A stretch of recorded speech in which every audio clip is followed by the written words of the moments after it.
Good afternoon, DEC members, and a special welcome to members of the Economic Club of New York, guests invited by NBS Commercial Interiors and Steelcase employees. My name is Steve Gregorian. I'm the CEO of the Detroit Economic Club, and it's a pleasure to have you all with us today. Certainly hope everyone's enjoying a gorgeous month of August. For today's meeting, you're all muted, but we do want you to submit questions via the Zoom chat room, and we will get to those as part of today's program.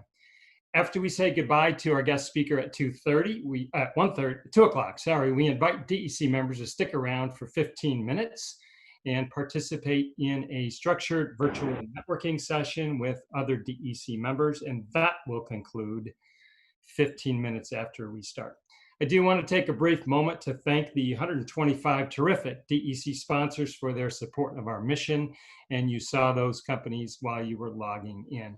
I also want to have a special thank you to DEC board member Rich Schwabauer, along with Lori Powell, both of NBS Commercial Interiors, for their assistance with today's program. Our guest today is in a business that was delivered a sweeping curveball called COVID-19, just like the rest of us. Jim Keane is president and CEO of Steelcase, a global leader in the office furniture industry. Jim has been with Steelcase for 23 years and was appointed CEO in 2014. He earned a Bachelor of Science degree in accountancy from the University of Illinois and a master's in management degree from the Kellogg Graduate School of Management at Northwestern University. Jim Keane, great to see you today. Thanks for being with us, and the floor is yours. Thank you, Steve, and thank you for welcoming me back to DEC. It's great to be back with this group. And it's been a remarkable year, so let's just kind of keep score here. We've had a global pandemic that has radically changed our business and the way we all work. Racial injustice, which is a very serious issue, and all the related social unrest and protests that go with that. And that's affected every company. It's affected our people. It's affected our communities. An economic downturn triggered by those other factors. And we've seen economic downturns before, but this one sure feels different. And it's not over. We have a big election coming in a few months that could paralyze things in Washington at a time when we really need crisp decision making. And meanwhile, we're all trying to run our businesses. And I was talking to a new CEO yesterday, and I told him it's not always like this. Like every year won't be like this year, and that's probably a good thing. At Steelcase, we learned a lot this year. Nearly every factory around the world was closed for some period of time. We had always thought our Michigan factories had the lowest risk. When we do business continuity planning, I'm sure all you guys do things like that. We assess risk, and we always thought the Michigan factories had the lowest risk compared to some plants we operate around the world. But the Michigan plants were actually the most challenged this time by local restrictions and so on. So we learned a lot going through this crisis. We also closed our offices for a while, and afterwards we adopted new protocols, made modifications to the furniture and the facilities to increase safety. We reopened our offices and started inviting people back, starting with the folks working on producing masks and PPE for local hospitals. And then people supporting essential business customers we have. That was kind of the next wave. And eventually people supporting our entire business. So people were working from home, and working from home worked okay for a part of everyone's job. But nearly every job we have here in Michigan depends on people working with each other formally in meetings, but also informally. And frankly, jobs that don't require people to be working in proximity with their colleagues, jobs that you could do fully, you could do them from home. Those jobs, for us at least, don't really have to be in Michigan. I mean, they could be anywhere in the United States. And in fact, they don't even have to be in the United States. They could be in a lower cost place. But we don't believe that's true. We don't believe we have many jobs in Michigan like that. We believe it is important for people to work together in truly human ways. It's how people build trust. It's how they learn. It's critical to the jobs. It's critical to the teams. It's critical to the way we position ourselves with customers. It's critical to our culture. So I'll just elaborate on that a little bit. Collaboration while working at home is really mostly working on video. We've all gotten used to that. And there's a lot to like about that. There's no commuting, first of all. Like you get up and you can be at work in 2 minutes. The meetings all start right on time and they all end right on time. And that's not true in the office. And with one click, you're off to the next meeting. But, I did a lot of good things. I'm sure you could think back on when you worked in the office. Those 5 minutes before a meeting started, those were an opportunity for me to kind of catch a colleague who might be presenting in that meeting, offer them a little coaching or a little bit of encouragement before the meeting. Or sometimes, I might have my best idea 5 minutes after the meeting and people are still kind of wrapping up and I can kind of grab a colleague and say, hey, I had one more thought about that. And those kinds of things just don't happen today. With a click of the mouse, I'm instantly off to the next meeting, and so are they. So those little things that used to happen in the margins aren't happening anymore. Similarly, in the past, on a day like this where I'm in my office, I'd walk through our building, I'd see a couple people talking, maybe people I hadn't seen for a while, and I would just kind of walk up and join that conversation for a couple minutes, and then I'd move on. Or I'd be waiting in line for my coffee, and I'd meet someone I hadn't seen before, maybe introduce myself to a colleague or visit with someone who was maybe visiting from Europe that I haven't seen in a while. These are spontaneous moments that don't happen today.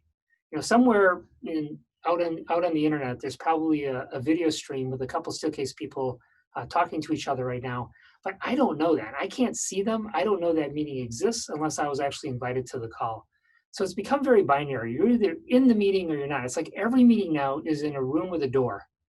And I don't know unless I'm invited where those meetings are. And in the past, it definitely wasn't like that. I would see people collaborating everywhere, standing in the hallway, sitting in lounge furniture, etc.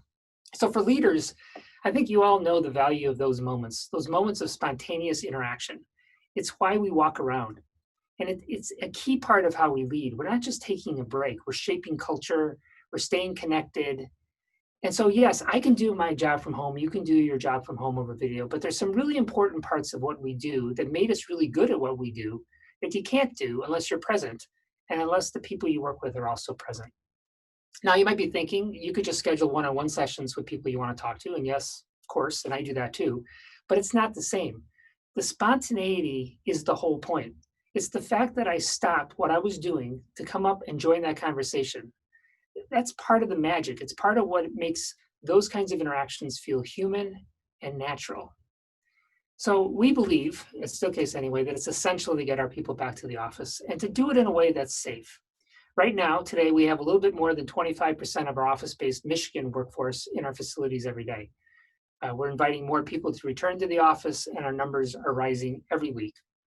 This week, in fact, it was just yesterday, one of our employees posted a very inspiring story on our internal blog about what it has felt like for him to, as he said, get up early, pack his lunch, and go back to the office.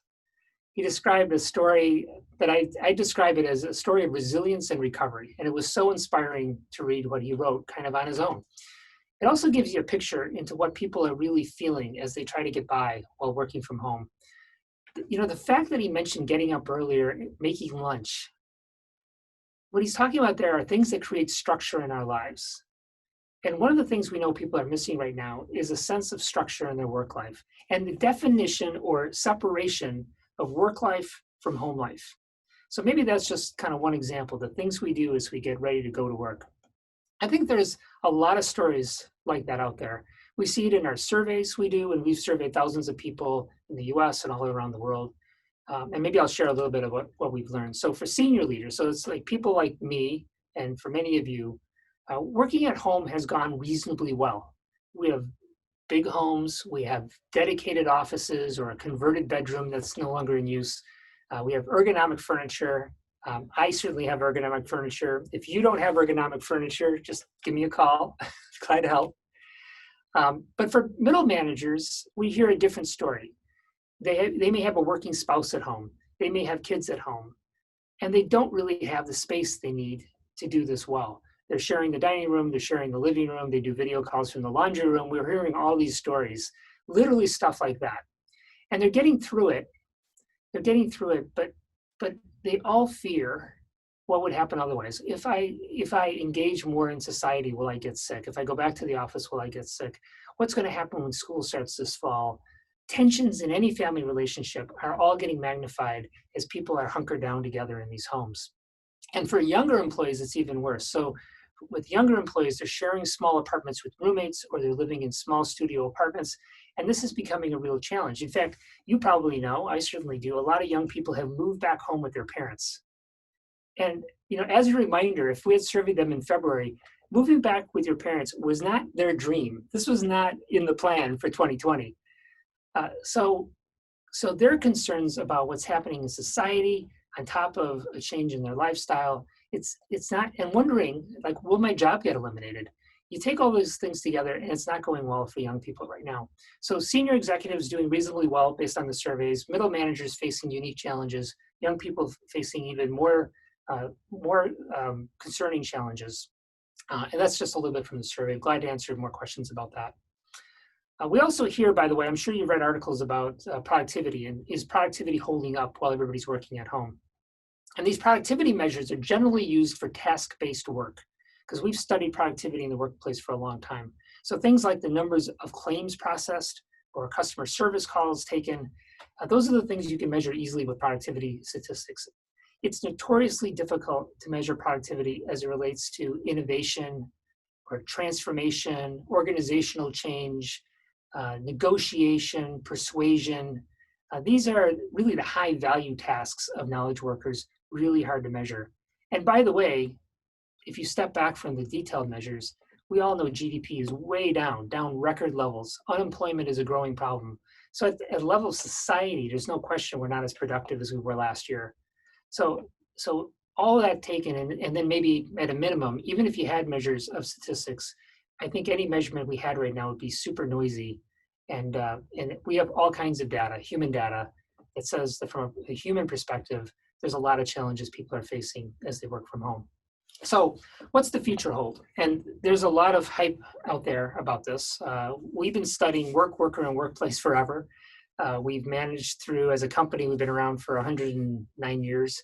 We've managed through the shift from private office to open plan, from cubicles to desking systems and benching, and then more recently from an own workstation model where everybody got their own desk, to shared workstations, hoteling models, to co-working and back again. And so we've been through a lot. We've learned a lot from all those transitions. And to some degree, this uncertainty about where the office is going next is always like that for us at Steelcase. So we've seen everything. We've seen predictions of the paperless office, and 25 years later, we still sell a lot of file cabinets. When laptops came out, we were all going to be working from the beach. And there's no question that technology changes the way we work and changes the workplace. But the predictions that come out of the technology industry usually get it wrong because they don't focus enough on what people need. And that's the human side of the equation. And that's really where we focus. What do people actually need as they work alone and they work with their colleagues? So here's what we believe will happen. Here's how we are looking at the future of work. First of all, despite everything I said, I think working from home will be a more important part of how nearly everyone works. So working from home will be a bigger part of how nearly everyone works. And for most people, that might be like a day or two a week. For some people, it'll be more, some people will be less, but ideally it's a matter of their choice. So they may choose to work at home on a day where there's a task they need to do for work. And for that particular task, they just think a change of scenery might make sense. Like working from home that day, I think we all can relate to that. We've all done that from time to time. You got to get something written, you got to get a document finished, and you just need that kind of change of scenery. Or maybe they have something they have to attend to in their life, in their home life, and being at home that day works best. And we've all been through that as well. I think what'll change here is that most companies will sunset the idea that you have to be in the office every day to be effective. So for companies that have always had that as a rule, and we haven't had that rule in forever, but for companies that have that kind of a rule, those kinds of rules are going to quietly go away because people know now that it doesn't have to be like that. I don't have to be controlled. I can work from home periodically and I can be effective. What will also change, though, and it's happening right now, is companies are recognizing that if homework is part of the equation, then it's got to be safe and it's got to be healthy. And so they're working with their employees to make sure that they've got ergonomic furniture, and they're calling us and asking us to be part of those solutions. So we're doing programs with companies who are asking us to provide furniture for all their employees, or to provide a vehicle to which employees can order furniture, or we're engaging just directly with individuals at home. So my comments earlier about working from home are really the idea of permanent, all the time working from home versus what we think is going to be a big deal. Okay, so that's the working from home part. What about the office? And I think people are speaking about this part less, and I think this is actually deserves more attention. And that's because One thing that doesn't change is competition. So every company is always competing, and we're always looking for that little advantage. And the idea that your office can be a competitive advantage is not a new idea. I mean, Microsoft and Google and Apple have made those investments, and those CEOs are continuing to talk about the importance of getting people back in their workplace when the time is right. But the workplace will change. So one way it'll change is that now that people have had a chance to have more focus, let's say for people who do have offices at home or don't have some of the distractions I talked about, for those people, when they come back to the office, it won't be acceptable anymore that they can't find a place to concentrate when they need to, or a place to have a private conversation when they need to. Nobody should feel like they have to go home to be productive. So we're going to see more enclaves, more small kind of cordoned off areas. Spaces like this is my office, but it's a little space. I can literally touch both walls, and it's about 8 feet long. So it's a very small space, but it's a place I can do video calls, and I can concentrate when I need to. And whether they're owned like my office or shared and used on demand, we expect we're going to see a lot more of this kind of micro architecture in the office. Secondly, meeting spaces are going to have to more fully support remote participants. And I'll just talk about this briefly. So up until now, when we've been on Zoom calls and Teams calls and all the other kinds of calls out there, we've had complete democracy. Every person gets a square. It's exactly the same size. We're all in the same spot. Like we're all calling in from somewhere and we're all alone. As we go back to the office, and we can see that already at Steelcase as our people have been back, you're going to have more meetings where half the people are in a space together and half the people might be calling in from home or somewhere else. And over time, it's going to be more like 3/4 of the people will be in the office and maybe 25% of the people are calling in from somewhere. And the people who are remote are not going to accept being reduced to the speakerphone anymore. I mean, they know what this has felt like, and they're not going to be okay with that. They're also not going to be okay with being portrayed in that meeting room in a way where their presence is somehow less than the people who are physically present. I mean, everybody's going to want to feel like they have an equal voice. That's going to be harder than you might think. We've already seen some of the challenges of it. So we think meeting spaces are going to have to be designed differently so they more fully support remote participants. Offices are also going to have to be more flexible and resilient because we just went through all this and we know that sometimes we have to be able to expand the space and contract the space as conditions change. So clients are already asking us this. They're saying, how do we have spaces where more of the interior architecture is reconfigurable, flexible, maybe even more things that can be moved by the employees themselves as they move from individual work to teamwork, or they need to make a change based on what they happen to need right there in the moment. So more flexible spaces is something we're hearing a lot about. And then finally, safety. And safety is a big deal. Not just that offices have to be safe, but they have to feel safe. And the goal here, once we get past the next several months, is to be able to be in the office and do it without masks. So right now, everywhere I go in the office, except for spaces like this, I'm wearing my mask. And that's the way it is for almost all of our clients. But down the road, we want to be able to work in a more natural human way, to see facial expressions, to feel comfortable in the office. And so being able to design offices in the longer run so we can do it without masks is going to be super important. And how do you achieve that? Well, first of all, you achieve it through separation. So the 6 foot of separation rule, which I'll talk about in a minute, is a good start. And today, our research, we've actually looked at all the workstations we've configured and delivered over the last 10 years, and about 70% of them don't comply with that 6 foot rule. As you have workstations that are close to or slightly under 6 feet, you're also going to see people adding barriers. So screens and other kind of light scale partitions to supplement distance. So distance is one way of offering protection, but barriers is a second way. And the 6 foot rule, by the way, isn't even a rule. Like the virus doesn't know about the rule. So as it turns out, if you cough towards somebody, if you sneeze towards somebody, the particles will travel far more than 6 feet in a straight line. And we're working with scientists at MIT to understand that more completely and to come up with ways of thinking about barriers and separation in a way that's actually science-based and can reduce the risk of transmission in an office environment. Materials is another part of safety. So materials that offer some level of pathogen resistance without creating other problems like superbugs and so on. Materials that can support cleaning. So cleaning is an interesting thing we've already discovered here at Steelcase. as we've had people come back into the office, we have shared spaces, meeting rooms, and the protocol that we're all going to get used to, just like, a few months ago, we weren't used to masks, is now cleaning in and cleaning out. So when you arrive in a team space for your 2:00 meeting, you grab a wipe, you wipe down your area, wipe down the arms of the chair, and then you have the meeting. And when you're done, you wipe it down again out of courtesy for the people who might follow you in there. And that just becomes a really natural part of how we work. So the surfaces that the furniture is made out of has to be able to support constant cleaning by the users, as well as facilities cleaning at the end of the day.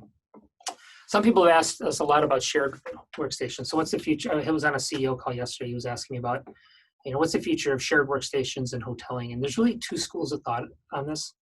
For organizations that think that they're going to have less work from home, less sharing is better, because you have less opportunity for somebody to be sitting at a desk and then they get up and they leave and somebody sits down right after them, and maybe they skip the clean out protocol, and then you have a weakness in the system. So less sharing is better, but we believe that most clients, as I said earlier, are going to see more work from home. As a result, sharing is likely a necessity. So cleaning and protocols are important. Real estate footprint changes are possible, but we actually think it's mostly going to stay the same. Some companies may adopt like the big central office, satellite office, home office idea, but that's most likely the two scenarios we're going to see. And then managing to transition is always challenging. We can share a lot with you if you're interested about how we've gone through there. In short, I'd say it's about giving people choices. So for now, inviting people back, and then encouraging people back as you want to improve team effectiveness and so on. And then eventually expecting people back when the time is right and you feel it's right for your business and right because of the safety of the environment in which we're working. So that gives you maybe a sense of some of the things we're doing. My last appeal on all of this is to recognize that businesses can make a difference in the world. We can make a difference in the lives of our people. So our people, your people, we need the structure, the purpose, the connection, the sense of progress that comes from work and from being at work and going to work. Those human connections are social, and they help us recharge. They help us thrive. They help us feel like we're not just getting through this, we're actually growing, we're learning, we're succeeding. And as leaders, we do that best by being human, being who we are, being the best leaders we can be. So Steve, maybe I'll pause there and turn it back to you. Yeah, Jim, thanks. Your thought leadership on this topic is really fascinating. So thank you for your ideas. I did want to focus a bit now, because I think you've done a really good job of describing our future work environments, but I want to talk about leadership and maybe some lessons you've learned. But can you just talk about one or two things that leaders can do to create a good remote culture? Yeah, so first of all, finding lots of ways to connect. So as leaders, we're really good at connecting with people when they're visible face-to-face.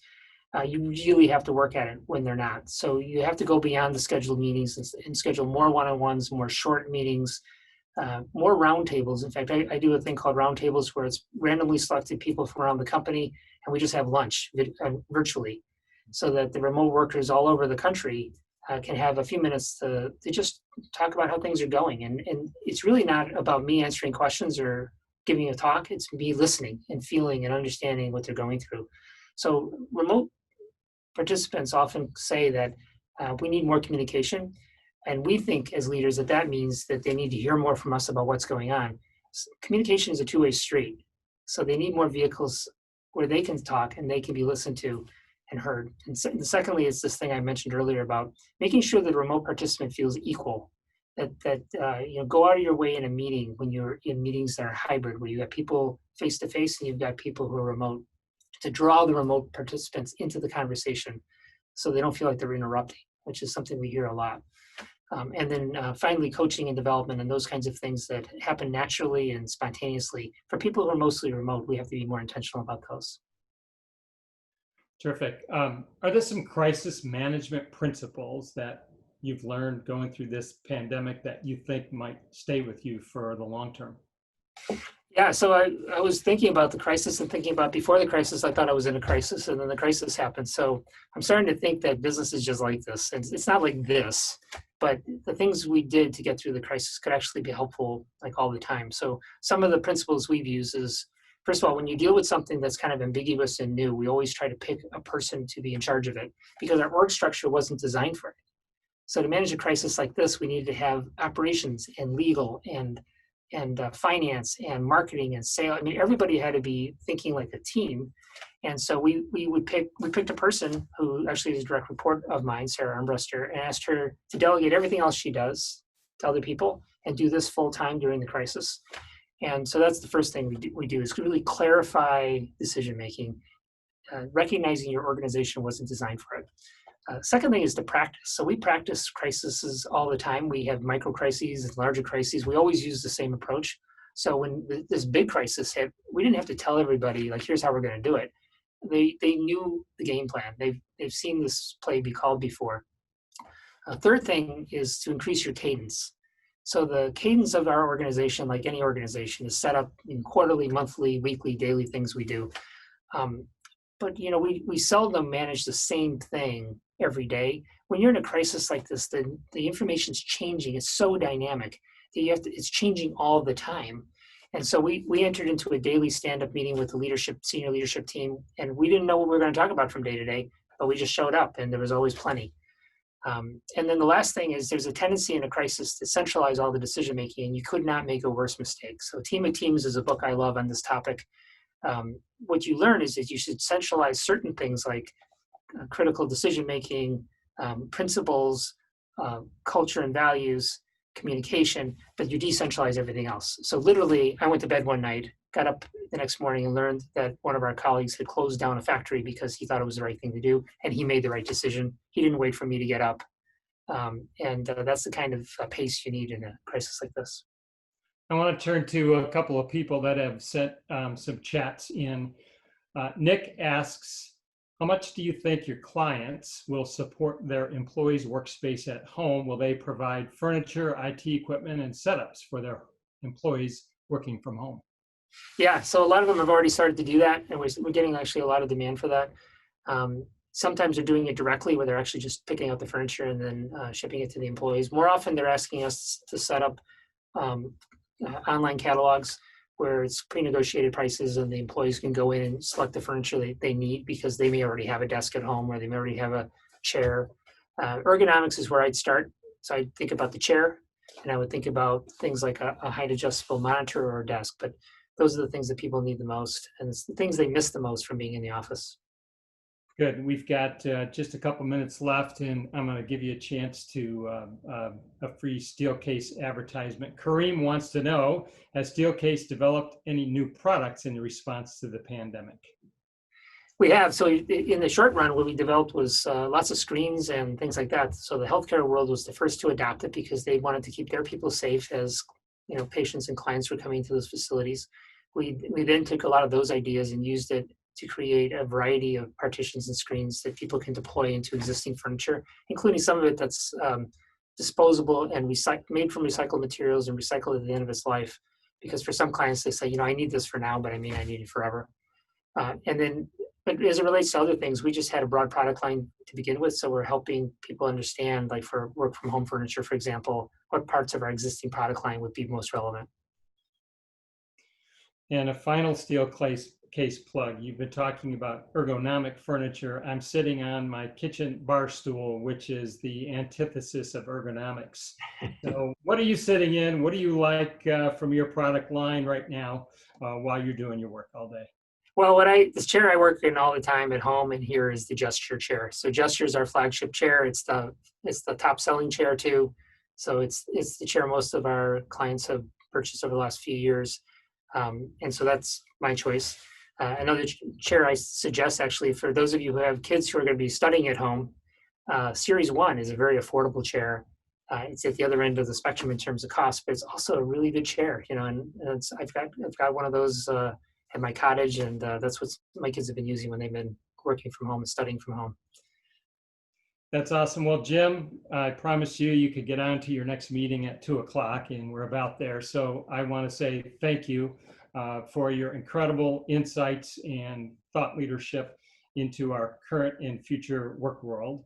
I also want to thank your team and my team. And folks, if you are signing off now, DEC members, you are going to get a survey. and you know that it will just take you 30 seconds to fill out. We do read those, and we want to keep getting better and better in our new virtual meetings world. So thank you again, Jim. Great to be with you. Enjoy the rest of your day. Thank you, Steve. Thanks, everybody.